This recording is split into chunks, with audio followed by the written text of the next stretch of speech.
niyo siya sasaktan, kundi mawawala yung respeto ko sa inyo. Hindi ko kailangan ng respeto mo. Ang kailangan ko, mawala ka sa buhay. Oo! Lalayo na ako! Kasi kailan hindi naman kayo naging mabuting ina! Hindi lang sa akin, kundi sa lahat ng pamilya mo, lahat ng anak nyo! Anong pinagsasabi mo? Oo! Sige, ampun na ako! Kaya ganyan pagtrato nyo sa akin, di ba? Pero pagod na ako! Si April, pinabayaan nyo rin, di ba? Si Juicy Akong! Kayo nagpasok sa kanila sa mga Victor. Kaya bago nyo ako sisisi na nangyari, isipin nyo rin naman yung sarili nyo. Kasalaan nyo rin yun, kayo nagtulak kay Juicy sa kamatayan niya! Walang iya ka! Bro, saan tulog ko? Alas 6, pag alas 10 kayo, di ba? Pagod ang mga kapatid mo! Tanga ka? Yes! Hindi ka rin naman pala mamahalin. Sana hindi ka na tinanggap noon. Dragoon Santos Moreno, how do you plead? Guilty po. Huwag ka nang umasa na patitirahin ka namin dito. Baka mamaya magdala ka ng malas. Ikaw, ha? Nang dahil sa'yo, namatay si Joyce! Dapat ikaw na lang namatay! Hindi ko nahayaan saktan ulit ako. Sorry na sa mga sinasabi ko, ah. Pero hanggat hindi nyo naririnig, hindi kayo magigising.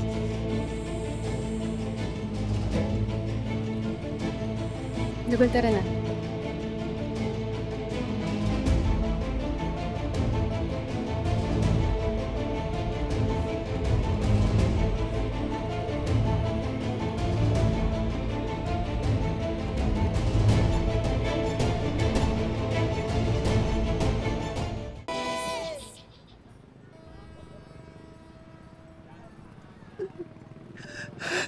Dragoon.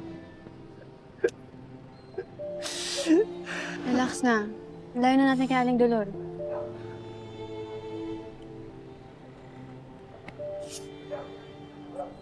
Hindi ko naman gustong sumbatan siya, eh. Hindi ko pa rin makakalimutan na pinalaki niya pa rin ako.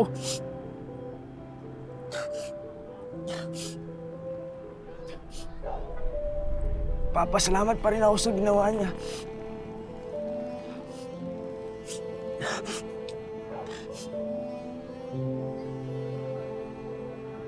Buti nga hindi ka nahawa kay Aling Dolores o ugali niya sa mga anak niya.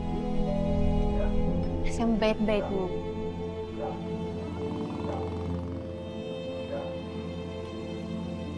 Sana balang araw, nakita din ni Aling Dolores yung nakikita ko sa'yo. Isang mabuti, pagmahal na tao. Kasi sure ako if ma-realize niyo yun, mamahalin ka din niya.